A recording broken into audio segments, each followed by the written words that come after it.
Chapter 8.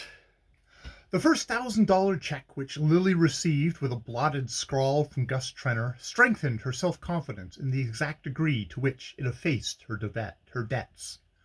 The transaction had justified itself by its results. She saw now how absurd it would have been to let any primitive scruple deprive her of this easy means of appeasing her creditors. Lily felt really virtuous as she dispensed the sum in sops to her tradesmen, and the fact that a fresh order accompanied each payment did not lessen her sense of disinterestedness. How many women, in her place, would have given the orders without making the payment? She had found it reassuringly easy to keep Trenner in a good humor. To listen to his stories, to receive his confidences, and laugh at his jokes seemed for the moment all that was required of her, and the complacency with which her hostess regarded these attentions freed them of the least hint of ambiguity. Miss Trenner evidently assumed that Lily's growing intimacy with her husband was simply an indirect way of returning her own kindness.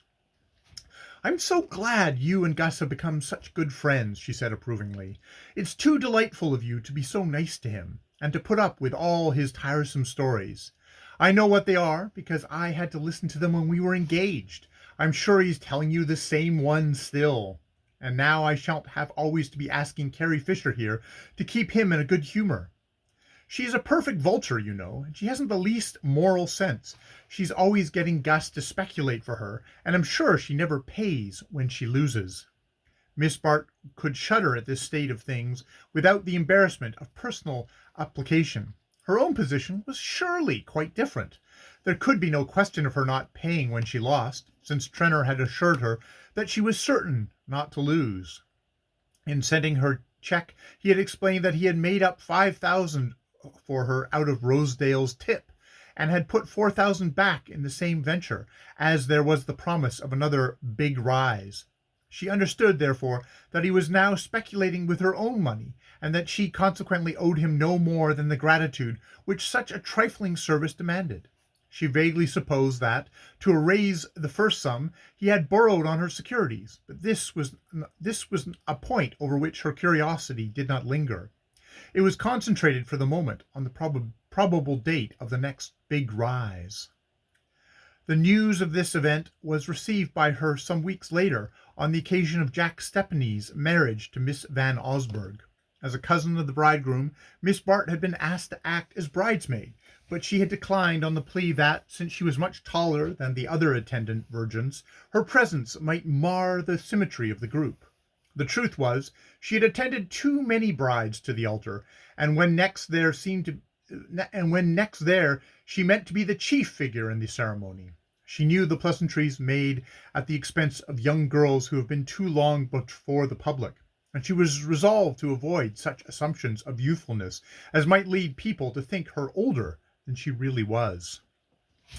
The Van Osburgh marriage was celebrated in the village church near the paternal estate on the Hudson. It was the simple country wedding to which guests are conveyed in special trains, and from which the hordes of the uninvited have to be fended off by the intervention of the police. While these Sylvian rites were taking place in a church packed with fashion and festooned with orchids, the representatives of the press were threading their way, notebook in hand, through the labyrinth of wedding presents, and the agent of the cinematographer syndicate was setting up his apparatus at the church door. It was the kind of scene which Lily had often pictured herself as taking the principal part, and on this occasion the fact that she was once more merely a casual spectator instead of the mystically veiled figure occupying the center of attention strengthened her resolve to assume the latter part before the year was over. The fact that her immediate anxieties were relieved did not blind her to a possibility of their reoccurrence. It merely gave her enough buoyancy to rise once more above her doubts and feel a renewed faith in her beauty, her power, and general fitness to attract a brilliant destiny.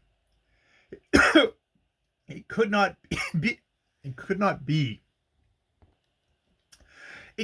be that one conscious of such aptitudes for mastery and enjoyment was doomed to perpetuity of failure, and her mistakes looked easily repairable in the light of a restored self-confidence.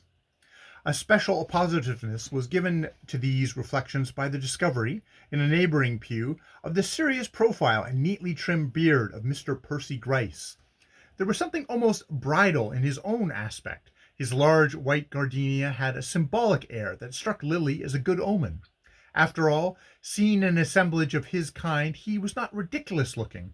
A friendly critic might have called his heaviness weighty, and he was at his best in the attitude of vacant passivity, which brings out the oddities of the restless. He She fancied he was the kind of man whose sentimental associations would be stirred by the conventional imagery of a wedding, and she pictured herself, in the seclusion of the Van Osburgh conservatories, playing skilfully upon sensibilities thus prepared for her touch.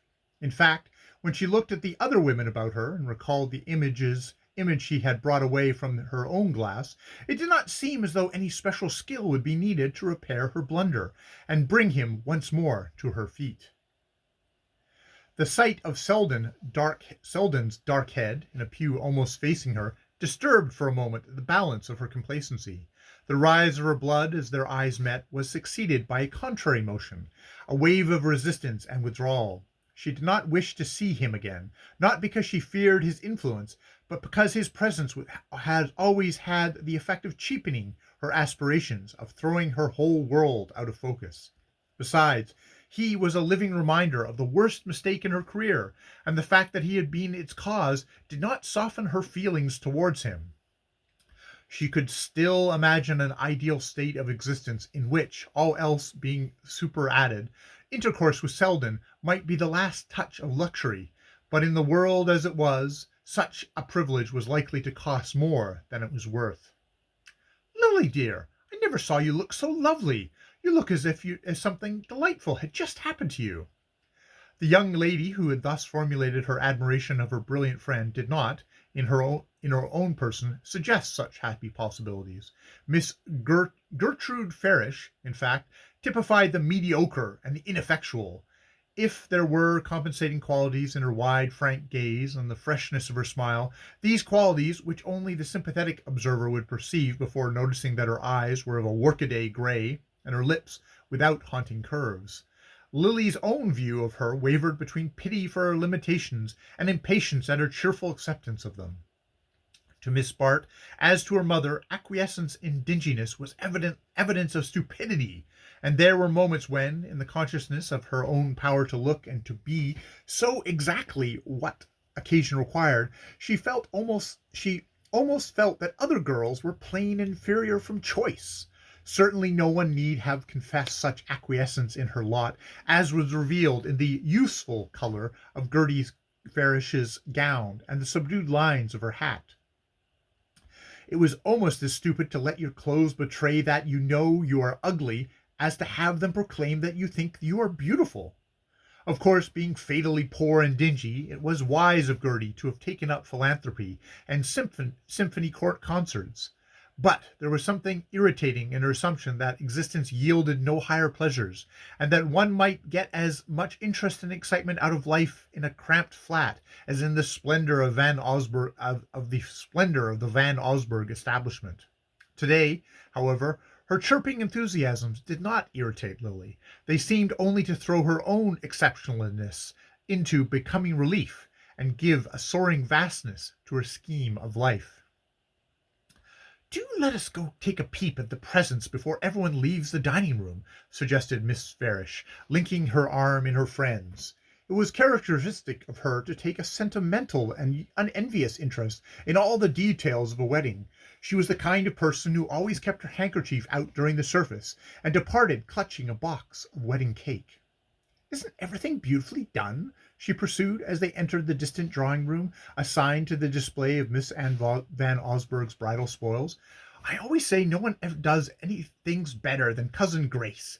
Did you ever taste anything more delicious than the mousse of lobster with the champagne sauce? I made up my mind weeks ago that I wouldn't miss this wedding, and just fancy how delightful it all came about. When Lord Selden heard I was coming, he insisted on fetching me himself and driving me to the station. And when we go back this evening, I am to dine with him at Sherry's. I really feel as excited as if I were getting married myself." Lily smiled. She knew that Selden always had been kind to his dull cousin, and she had sometimes wondered why he wasted so much time in such an unremunerative manner. But now the thought gave her a vague pleasure. "Do you see him often?" she asked. "Yes, he is very good about dropping in on Sundays, and now and then we do play together, but lately I haven't seen much of him. He doesn't look well, and he seems nervous and unsettled. The dear fellow, I do wish he would marry some nice girl. I told him so today, but he didn't. But he said he didn't care for the nice, really nice ones, and the other kind didn't care for him. But that was just his joke, of course. He could never marry a girl who wasn't nice. Oh, my dear, did you ever see such pearls?" They had paused before the table on which the bride's jewels were displayed, and Lily's heart gave an envious throb as she caught the refraction of light from their surfaces. The milky gleam of perfectly matched pearls, the flashes of rubies relieved against contrasting velvet, the intense blue rays of sapphires kindled into light by surrounding diamonds, all these precious tints enhanced by and deepened by the varied art of their setting. The glow of the stones warmed Lily's veins like wine. More completely than any other expression of wealth, they symbolized the life she longed to lead, the life of fastidious aloofness and refinement in which every detail should have the finish of a jewel, and the whole form a harmonious setting to her own jewel-like rareness. "Oh, Lily, do look at this diamond pendant. It's as big as a dinner plate. Who can have given it?" Miss Farish bent short-sightedly over the accompanying card. "Mr. Simon Rosedale. What, that horrid man? Oh, yes, I remember, he's a friend of Jack's, and I suppose Cousin Grace had to ask him here today, but she must rather hate having to let Gwen accept such a present from him." Lily smiled. She doubted Miss Van Osburgh's reluctance, but she was aware of Miss Farish's habit of ascribing her own delicacies of feelings to the persons least likely to be encumbered by them. "Well, if Gwen doesn't care to be seen wearing it, she can always exchange it for something else," she remarked. "Ah, here is something so much prettier," Miss Farish continued. "Do look at this exquisite white sapphire. I'm sure the person who chose it must have taken particular pains. What is the name?" "Percy Gryce." "Ah, then I'm not surprised." She smiled significantly as she replaced the card. "Of course you've heard that he is perfectly devoted to Evie Van Osburgh. Cousin Grace is so pleased about it. It's quite a romance. He met her first at the George Dorset's only about 6 weeks ago, and it's just the nicest possible marriage for dear Evie. Oh, I don't mean the money. Of course she has plenty of her own, but she's such a quiet, stay-at-home kind of girl, and it seems he's just the same taste. So they are exactly suited to each other." Lily stood staring vacantly at the white sapphire on its velvet bed. Evie Van Osburgh and Percy Gryce? The names rang derisively through her brain. Evie Van Osburgh? The youngest, dumpiest, dullest of the 4 dull and dumpy daughters whom Mrs. Van Osburgh, with unsurpassed astuteness, had placed one by one in enviable niches of existence. Ah, lucky girls who grow up in the shelter of a mother's love, a mother who knows how to contrive opportunities without conceding favors, how to take advantage of propinquity without allowing appetite to be dulled by habit. The cleverest girl may miscalculate where her own interests are concerned, may yield too much at one moment and withdraw too far at the next. It takes a mother's unerring vigilance and foresight to land her daughters safely in the arms of wealth and suitability. Lily's passing lightheartedness sank beneath a renewed sense of failure. Life was too stupid, too blundering. Why should Percy Gryce's millions be joined to another great fortune? Why should this clumsy girl be put in possession of powers she would never know how to use? She was roused from these speculations by a familiar touch on her arm, and turning, saw Gus Trenor beside her. She felt a thrill of vexation. What right has he to touch her? Luckily, Gertie Farish had wandered off to the next table, and they were alone. Trenor, looking stouter than ever in his tight frock coat and unbecomingly flushed in the bridal libations, gazed at her with undisguised approval. "By Jove, Lily, you do look a stunner." He had slipped insensibly into the use of her Christian name, and she had never found the right moment to correct him. Besides, in her set, all the men and women called each other by their Christian names. It was only on Trenor's lips that the familiar address had an unpleasant significance. "Well," he continued, still jovially impervious to her annoyance, "have you made up your mind on which of these little trinkets you mean to duplicate at Tiffany's tomorrow? I've got a check for you in my pocket that will go a long way for that line." Lily gave him a startled look. His voice was louder than usual, and the room was beginning to fill with people. But as her glance assured her that they were still beyond earshot, a sense of pleasure replaced her dull apprehension. "Another dividend?" she asked, smiling and drawing near him in the desire not to be overheard. "Well, not exactly. I sold out on the rise, and I pulled off 4,000 for you. Not so bad for a beginner, eh? I suppose you begin to think you're a pretty knowing speculator, and perhaps you won't think poor old Gus such an awful ass as some people do." "I think you are the kindest of friends, but I can't thank you properly now." She let her eyes shine into his with a look that made up for the handclasps he would have claimed if they were alone. And how glad she was that they were not! The news filled her with a glow produced by a sudden cessation of physical pain. The world was not so stupid and blundering after all. Now and then a stroke of luck came to the unluckiest. At the thought her spirits began to rise. It was characteristic of her that one trifling piece of good fortune should give wings to all her hopes. Instantly came the reflection that Percy Gryce was not irretrievably lost, and she smiled to think of the excitement of recapturing him from Evie Van Osburgh.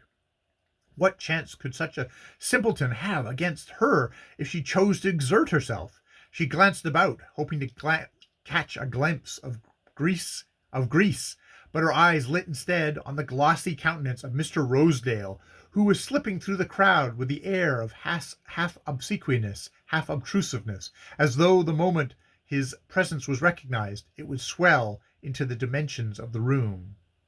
Not wishing to be the means of effecting this enlargement, Lily quickly transferred her glance to Trenor, to whom the expression of her gratitude seemed not to have brought the complete gratification she had meant it to give. "Hang thanking me! I don't want to be thanked, but I should like the chance to say 2 words to you now and then," he grumbled. "I thought you were going to spend the whole autumn with us. I'd have hardly laid eyes on you for the last month. Why can't you come back to Bellomont this evening? We're all alone, and Judy is as cross as 2 sticks. Do come and cheer a fellow up. If you say yes, I'll run you over in the motor, and you can telephone your maid to bring your traps from town by the next train." Lily shook her head with a charming semblance of regret. I wish I could, but it's quite impossible. My aunt has come back to town, and I must be with her for the next few days." "Well, I've seen a good deal less of you since we got to be such pals than I used to be when you were Judy's friend," he continued with unconscious penetration. "When I was Judy's friend? Am I not her friend still? Really, you say the most absurd things. If I were always at Bellomont, you would tire of me much sooner than Judy. But come and see me at my aunt's next afternoon you are in town. Then we can have a nice quiet talk, and you can tell me how I better invest my fortune." It was true that, during the last 3 or 4 weeks, she had absented herself from Bellomont on the pretext of having other visits to pay, but now she began to feel that the reckoning she had thus contrived to evade had rolled up interest in the interval.